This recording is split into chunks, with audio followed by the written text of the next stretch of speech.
Baleshwar police जबत कला 27 लाख टंकारु ऊर्ध्व brown sugar 2 गिरफ। Brown sugar कारोबार को रोकिबा पई बालेश्वर पुलिस एक्शन मोड रे देखिबाकू मिलिछि। एसपी सुधांशु शेखर मिश्रंकर प्रत्यक्ष तत्वावधान रे सहदेव खुंटा आदर्श थाना पुलिस टीम बालेश्वर सहर उपकंठ फुलाड़ी निकटरू 11 कोटी टंकार ब्राउन सुगर जबत करिथिला। आज पुणी एही टीम सहरर ऑर्डर बाजार मस्जिद गली निकटरू ब्राउन सुगर जलेश्वर को चालाण बेले खबर पाई माड़ी बसी 278 ग्राम ब्राउन सुगर जबत करने सहित 2 जन को गिरफ करिछि। सेमानक ठारू ब्राउन सुगर समेत एक bullet bike number OD01 AL 5011 दुईटा मोबाइल फोन एवं नगद 20,000 टंका को पुलिस जबत करिछि।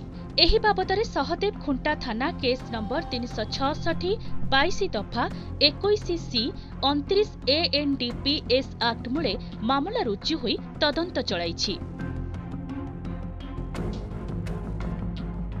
बालेश्वररू ब्रह्मानंद स्वाईंक रिपोर्ट।